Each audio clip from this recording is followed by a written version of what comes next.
बिस्मिल्लाहिर्रहमानिर्रहीम। अस्सलाम वालेकुम friends, welcome to my channel. एक प्लांट से हम काफ़ी ज़्यादा प्लांट्स किस तरीके से तैयार कर सकते हैं, लीफ से हम इसकी प्रोपेगेशन कैसे करेंगे और एक प्लांट से हमें ढेर सारे प्लांट्स कैसे मिल सकते हैं। तो आज की वीडियो काफ़ी इन्फॉर्मेटिव है आपके लिए। चैनल पे न्यू है तो चैनल को सब्सक्राइब करें। डेली 11:30 मेरी वीडियो आती है, वीडियो को ज़रूर वॉच किया करें। इसके अलावा काफ़ी ज़्यादा प्लांट्स परमानेंट सेल के लिए भी अवेलेबल है और फर्टिलाइज़र भी अवेलेबल है सेल के लिए, जो हमारे हर प्लांट के लिए बेस्ट फर्टिलाइज़र है। तो कोशिश करें कि जब भी आप अपने प्लांट्स को अच्छी तरीके से जब आप लगाए, रिपोर्टिंग करें, तो उसके बाद आपने 15 डेज़ के बाद आपने फर्टिलाइज़र देना होता है। जब तक कि हम अपने प्लांट्स में फर्टिलाइज़र नहीं देते, हमारे प्लांट्स की ग्रोथ अच्छी नहीं होती। ये आप देख सकते हैं, ये है स्नेक का प्लांट और इसको मैंने लीफ से ही प्रोपेगेट किया था। अब ये देखें कि इसमें कितने ज़्यादा इसमें बेबी प्लांट्स निकले हैं। एक लीफ से भी देखें कि 2 बेबी हमारे प्लांट्स तैयार हुए हैं। तो लीफ से प्रोपेगेशन भी अभी आप कर सकते हैं, लेकिन इसके जब बेबी प्लांट्स निकलते हैं साथ साथ, तो उससे भी आप इसकी प्रोपेगेशन कर सकते हैं। इसी तरीके से आपने पूरा रूट बॉल के साथ निकाल के तो उसको हम डिवाइड करेंगे रूट्स के साथ ही। ये देखिए इसमें कितनी अच्छी रूटिंग हुई है, तो इसको हम रूट्स के साथ ही डिवाइड करेंगे। किस तरीके से, तो अभी आपको मैं बताती हूँ हमने इसके लिए सॉइल कैसी लेनी है। आपने अगर इसके लिए ठीक सॉइल नहीं बनाई तो फिर आपके जो ये प्लांट है अच्छी तरह से ग्रो नहीं होंगे। और ये प्लांट सेल के लिए भी अवेलेबल है, कोई भी परचेज़ करना चाहे तो मैसेज कर सकते हैं। स्क्रीन पे मैंने नंबर दिया है, आप डायरेक्ट मैसेज कर सकते हैं। अब ये देखिए जो प्लांट्स आपको चाहिए स्क्रीनशॉट लेके आप मुझे सेंड कर दें। ये देखिए एक एक लीफ से 2-2 3-3 प्लांट्स हमारे तैयार हुए हैं। तो इतनी अच्छी इसकी ग्रोथ हुई है। ये कैसे इसकी इतनी अच्छी ग्रोथ हुई है, क्योंकि इसकी मैं बहुत ज़्यादा केयर करती हूँ। जब तक हम प्लांट्स की केयर नहीं करते, कुछ प्लांट्स ऐसे भी होते हैं जिनकी हम नहीं केयर करते तब भी उनकी अच्छी ग्रोथ होती है। लेकिन ये स्नेक का प्लांट ऐसा प्लांट है कि इसको हम अगर अच्छी मिट्टी में लगाएंगे, साथ साथ फर्टिलाइज़र देंगे, तो बहुत अच्छा हमें रिज़ल्ट मिलता है। अभी आप देखिए इसमें कितनी अच्छी रूटिंग हुई है, कितनी अच्छी इसके बेबी प्लांट्स तैयार हुए हैं। तो इसको जब मैंने रूट से प्रोपेगेट कटिंग से इसके एक एक लीफ को मैंने 2-3 इसके कटिंग करके देखे, इसके लीफ से मैंने इसको तैयार किया था। तो इसको मैंने सैंड और कोकोपीट में लीव्स को रखे थे।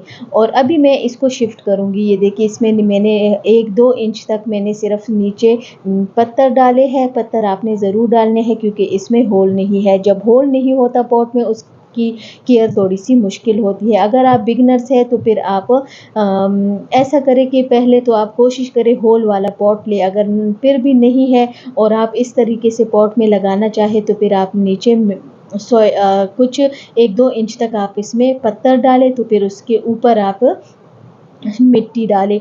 मिट्टी में मैंने ली है स्नेक प्लांट के लिए जो बेस्ट सॉइल होती है वो है लीफ कंपोस्ट, सैंड और सॉइल। सॉइल थोड़ी सी आपने ज़्यादा लेनी है, सैंड लेनी है और कंपोस्ट और कोकोपीट। अगर कोकोपीट नहीं है आप राइस हस्क भी इस्तेमाल कर सकते हैं। तो ये बेस्ट सॉइल है आपके स्नेक प्लांट के लिए। 15-20 डेज़ के बाद अगर आप फर्टिलाइज़र देंगे तो इसके बेबी प्लांट ज़्यादा निकलेंगे, ग्रोथ अच्छी होगी। इसके अलावा आपने क्या करना है कि इसको अगर शैलो पॉट में लगाएंगे, अगर आपने शैलो पॉट में लगाए मतलब कि गहराई कम हो, चौड़ाई ज़्यादा हो, ऐसे पॉट में अगर आप स्नेक के प्लांट्स को लगाएंगे तो स्नेक के प्लांट में काफ़ी ज़्यादा बेबी प्लांट्स निकलेंगे। और अभी मैंने इसमें ये पानी क्यों पहले डाला है, क्योंकि अभी इसमें मैं स्टोन डालूँगी तो और फिर उसके ऊपर हम पानी डालेंगे तो सारे स्टोन फिर आपके गंदे हो जाते हैं मिट्टी के साथ। तो सबसे पहले आप पानी डालें, फिर उसके ऊपर आप स्टोन डालें जब इसकी ये पानी अच्छी तरह से सूख जाए। इतना पानी आप डालेंगे कि नीचे तक पानी चला जाए, बस स्टोन तक, लेकिन बहुत ज़्यादा नहीं देना कि उसमें कड़ा हो जाए पानी। जब पॉट में होल नहीं होता तो फिर अगर हम ओवर वाटरिंग किसी पॉट में करते हैं तो हमारे प्लांट्स अक्सर ख़राब हो जाते हैं, क्योंकि बाज़ टाइम लोगों को ये पता नहीं होता कि हमारे प्लांट्स क्यों ख़राब हो रहे हैं। एक तो हम जब गलत टाइम पे वाटरिंग करते हैं, ज़्यादा ओवर वाटरिंग करते हैं। दूसरी ये कि गलत जगह पे हम प्लांट्स को रखते हैं, या हम गलत तरीके से फर्टिलाइज़र देते हैं, और या गलत टाइम पे हम कंपोस्ट देते हैं। हर चीज़ का अपना तरीका होता है। अगर आपने ये चीज़ें अच्छी तरह से समझी तो फिर कभी भी आपके प्लांट्स ख़राब नहीं होंगे। अभी ये देखिए इसमें मैंने ये स्टोन डाले हैं, इसके ऊपर अभी मैंने और स्टोन डालने हैं। अब ये देखिए यहाँ इस तरीके से हम स्टोन डाल देंगे और इसमें इसकी ग्रोथ बहुत अच्छी होगी। और फिर हमने इसको रखना कैसी जगह पे है। अभी देखिए इसको मैंने पानी डाल दिया। अब 2 हफ्तों तक आपने इसमें पानी नहीं डालना। और इसके बाद हमने क्या करना है कि फर्टिलाइज़र 20 डेज़ के बाद डाल सकते हैं, लेकिन नवंबर दिसंबर 15 नवंबर से 30 जनवरी तक हम किसी भी प्लांट में फर्टिलाइज़र नहीं डालेंगे। कोई भी फर्टिलाइज़र या खाद हमने नहीं डालनी, क्योंकि अगर हम फर्टिलाइज़र या खाद डालते हैं अपने प्लांट्स में तो फिर हमारे जो प्लांट्स हैं वो अक्सर ख़राब हो जाते हैं गलत टाइम पे फर्टिलाइज़र देने से। तो इस तरीके से हम पॉट्स तैयार कर सकते हैं, उसमें प्लांट्स लगा सकते हैं। जो तरीका मैंने आपको बताया है स्नेक प्लांट के लगाने का, लीफ से प्रोपेगेशन का, तो लीफ से हम प्रोपेगेशन इस टाइम पे भी कर सकते हैं, लेकिन अगर आप बिगनर्स हैं तो फिर आप मार्च में करें, बेस्ट टाइम होता है वो। वहाँ उस टाइम पे आपके प्लांट्स की फिर अच्छी ग्रोथ होगी, प्लांट्स ख़राब नहीं होंगे। और ये देखिए कुछ और भी मैंने सीडलिंग रिपोर्ट किए हैं एडीनियम के, तो एडीनियम के बस इंशाल्लाह थोड़े से प्लांट्स रह गए जिसकी रिपोर्टिंग अभी भी रहती है। तो साथ साथ मैं कर रही हूँ, लेकिन कभी पॉट्स की कमी हो जाती है और या तो फिर कंपोस्ट राइस हस्क भी मेरे पास ख़त्म हो गई थी, इसलिए थोड़े से लेट हो गए कुछ रिपोर्टिंग। ये देखिए जो मैंने पहले रिपोर्ट किए थे उनका साइज़ आप देख सकते हैं कितनी अच्छी उसकी ग्रोथ हुई है। और ये कुछ अभी रहते हैं, इसकी भी मैंने रिपोर्टिंग करनी है, क्योंकि जब 2 मंथ्स के एडीनियम की सीडलिंग हो जाए फिर हमने इसकी रिपोर्टिंग करनी ज़रूरी हो जाती है। अब ये देखिए यहाँ पे कितने अच्छे कोडेक्स बन रहे हैं हमारे। ये सारे अरेबिकम की वैरायटी है। अरेबिकम में जितने भी कलर्स हैं वो सारे अवेलेबल है। ये 18 वैरायटी है मेरे पास इंशाल्लाह। तो जो परचेज़ करना चाहे बुकिंग अभी से आप कर सकते हैं, क्योंकि जिन लोगों ने सबसे पहले बुकिंग की होगी तो ये देखिए यहाँ पे जो स्नेक प्लांट है ये भी बहुत ही खूबसूरत और हार्डी प्लांट है। ये एक और वैरायटी है। स्नेक प्लांट में काफ़ी ज़्यादा वैरायटीज़ आती है। ये मूनलाइट स्नेक प्लांट है और ये देखिए ये भी बहुत ही खूबसूरत और हार्डी है। इसको मैंने शैलो पॉट में लगाया, इसकी बहुत अच्छी ग्रोथ हो रही है।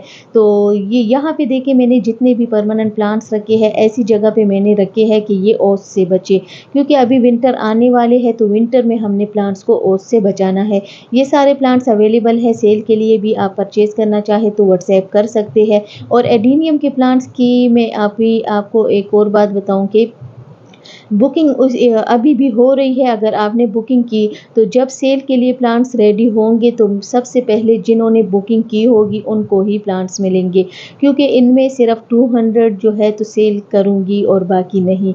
तो इसलिए आप अगर बुकिंग करवाना चाहे तो अभी से कर सकते हैं। पेमेंट नहीं सेंड करनी, सिर्फ बुकिंग करनी है। पेमेंट हम जब सेल करना स्टार्ट करूँगी तभी आपने पेमेंट सेंड करनी होगी। और ये देखिए ये मार्बल क्वीन का मनी प्लांट है। ये मैं इसलिए आपको दिखा रही हूँ, अगर आपने लीफ से प्रोपेगेशन करनी है तो इस तरीके से आप कर सकती है। लीफ से प्रोपेगेशन सैंड और कोकोपीट के बगैर ना करें, वरना फिर आपको अच्छा रिजल्ट नहीं मिलेगा। या सिर्फ कोकोपीट में करें या सैंड और कोकोपीट में करें। तो ये देखिए इसमें शूटिंग भी स्टार्ट हुई है और रूटिंग भी। ये देखिए यहाँ से इसके लीफ निकलना स्टार्ट हुआ है। तो अभी आप देखिए ये मैंने एक लीफ ही मार्बल क्वीन की लगाई थी और कितना अच्छा रिज़ल्ट मिला है मुझे। तो अगर आप भी लगाना चाहे तो लगाएं, लेकिन रूट्स को आपने चेक नहीं करना, क्योंकि आपसे अगर आप फिर दोबारा लगाएंगे और इसके रूट्स ख़राब हो जाएंगे तो आपका प्लांट ख़राब हो सकता है। तो ये मैंने आपको दिखाने के लिए, रूट्स आपको दिखाने के लिए ये निकाले हैं, लेकिन आपने 20 या 1 मंथ तक आपने बिल्कुल भी रूट्स नहीं चेक करने और ना ही लीफ को निकालना है। और सिर्फ आपने इसमें मॉइस्चर को मेंटेन रखना है। ये देखिए कितने खूबसूरत इसके लीफ है और एक ही लीफ से हमारा प्लांट रेडी हो जाएगा। तो कोशिश करें कि इस तरीके से आप भी लीफ से प्रोपेगेशन करें। मार्बल क्वीन मनी प्लांट हो, मनी प्लांट की कोई भी वैरायटी हो, आप लीफ से प्रोपेगेशन कर सकते हैं। और कोकोपीट में आपको 100% रिज़ल्ट मिलेगा। अगर सिर्फ़ आप कोकोपीट में ग्रो करेंगी और ये देखिए इस तरह हल्का सा प्रेस करना है कि इसके रूट्स डैमेज ना हो जाए। तो अगर आप लीफ से प्रोपेगेशन करेंगे तो इस तरीके से करें तो आपको 100% रिज़ल्ट मिलेगा। काफ़ी ज़्यादा लोग यही कहते हैं कि हमारी कटिंग ग्रो नहीं होती। आपकी कटिंग इसलिए नहीं ग्रो होती कि आप ख़्याल नहीं करते। ये कुछ बातें आप ज़हन में रखें कि एक तो आपने सैंड कोकोपीट में कटिंग को लगाना है, दूसरा ये इसको पानी कम देना है और इसको शेड में रखना है। जब तक कि हम प्लांट्स की केयर नहीं करते तो हमें अच्छा रिज़ल्ट नहीं मिलता। कटिंग से भी हम प्लांट्स को तैयार कर सकते हैं और डिवाइड करके भी। कुछ प्लांट ऐसे हैं कि हम उनको डिवाइड करते हैं, कुछ प्लांट ऐसे हैं कि इनको हम कटिंग से लगाते हैं। तो काफ़ी ज़्यादा प्लांट्स हैं जो हम सनलाइट वाली जगह पे रखते हैं और कुछ हम शेड में रखते हैं। और ये देखिए कुछ ये पैकिंग की वीडियोज़ आप देख सकते हैं, इस तरीके से मैं पैकिंग करती हूँ। तो अगर आप प्लांट्स परचेज़ करना चाहें तो आप कर सकते हैं। स्क्रीन पे मैंने नंबर दिया है तो आप इस पे मैसेज कर सकते हैं। एडेनियम के देखिए प्लांट्स की जो सीडलिंग है ये अभी सेल के लिए अवेलेबल नहीं है, क्योंकि अगर इस स्टेज पे मैं आपको ये सीड्स दूँगी तो आप ग्रो नहीं कर पाएँगे और आपके प्लांट्स ख़राब हो सकते हैं। तो इसलिए इंशाल्लाह जनवरी से मैं स्टार्ट करूँगी सेलिंग। अगर आप बुकिंग करवाना चाहें तो बुकिंग कर सकते हैं। इसके अलावा आपको मैं बताऊँ कि मैं कौन-सा फर्टिलाइज़र यूज़ करती हूँ। ये फर्टिलाइज़र सेल के लिए भी अवेलेबल है, बहुत ही पावरफुल फर्टिलाइज़र है। अगर आपने एक बार अपने प्लांट्स में ये फर्टिलाइज़र दिया तो आपको कि फिर किसी भी फर्टिलाइज़र की ज़रूरत नहीं होगी। आप यही फर्टिलाइज़र फिर यूज़ करेंगे, क्योंकि ये इतना पावरफुल है कि ये हर प्लांट के लिए बेस्ट है। अगर आपके प्लांट्स में फ्लावरिंग नहीं हो रही, वेजिटेबल का प्लांट है उसमें भी आपको फ्रूटिंग नहीं मिल रही और फ्लावरिंग नहीं हो रही, तो ये फर्टिलाइज़र अगर आप 10-15 डेज़ के बाद देंगे प्लांट्स में तो आपको अच्छा रिज़ल्ट मिलेगा। और इसको आपने बनाना इस तरीके से है कि 1 मग फर्टिलाइज़र का 1 टब या बाल्टी पानी में डाल के तो वो पानी आपने फिर अपने सारे प्लांट्स में देना है, तो आपको अच्छा रिज़ल्ट मिलेगा और आपके प्लांट्स ख़राब नहीं होंगे। लेकिन फर्टिलाइज़र जब आप एक फर्टिलाइज़र अपने प्लांट्स में देते हैं उसके बाद आपने दूसरा फर्टिलाइज़र जब भी देना है तो 15-20 डेज़ का गैप आपने ज़रूर रखना है। ऐसा नहीं कि एक फर्टिलाइज़र आपने दिया और 1 हफ़्ते के बाद आपने दूसरा फर्टिलाइज़र दिया, तो इस तरीके से फिर आपके प्लांट्स ख़राब हो सकते हैं। तो इस तरीके से तो ख़्याल किया करें, फर्टिलाइज़र देने का भी एक तरीका होता है। और आइरिसिन का प्लांट जो है इस तरीके से जब लेगी हो जाता है काफ़ी ज़्यादा। मेरे एक सब्सक्राइबर ने कहा था कि मेरे जो प्लांट्स है आइरिसिन के काफ़ी ज़्यादा इसकी हाइट लंबी हो गई, तो आपने क्या करना है कि इसको आपने कट कर देना है और इसकी कटिंग लगानी है। नीचे के लीव्स हटा के आपने इसको लगाना है, तो आपका जो मदर प्लांट है वो बुशी हो जाएगा और आपके पास और प्लांट्स भी तैयार हो जाएंगे। क्योंकि जब तक हम प्लांट्स की कटिंग नहीं करते हमारे प्लांट्स की ग्रोथ अच्छी नहीं होती। और सब कहते हैं कि आप सॉइल कैसी यूज़ करते हैं, कौन-सी सॉइल आप किस तरीके से बनाते हैं, तो मैं ये वाली सॉइल यूज़ करती हूँ जिसमें राइस हस्क है, सैंड है, कोकोपीट है और सॉइल है। तो ऐसी सॉइल है कि इसमें हम हर किस्म के प्लांट्स को लगा सकते हैं। हमें बहुत अच्छा रिज़ल्ट मिलता है, कोई भी प्लांट आपका इस सॉइल में ख़राब नहीं होगा। कंपोस्ट आपके पास कोई भी अवेलेबल हो तो आप यूज़ कर सकते हैं, लेकिन अच्छी तरह से डिकम्पोस्ट हुई हो, जो भी खाद आप यूज़ करें तो। और ये देखिए ये है कोकोपीट और कंपोस्ट, लीफ कंपोस्ट। तो ये मैंने सकुलेंट के लिए रेडी की है। सकुलेंट इसमें बहुत अच्छी तरह से ग्रो होते हैं। हमारे सकुलेंट की सॉइल अच्छी होती है तो हमारे सकुलेंट कभी भी मरते नहीं हैं। वीडियो अच्छी लगे तो लाइक शेयर ज़रूर कीजिए। दुआओं में याद रखिए। अल्लाह हाफ़िज़।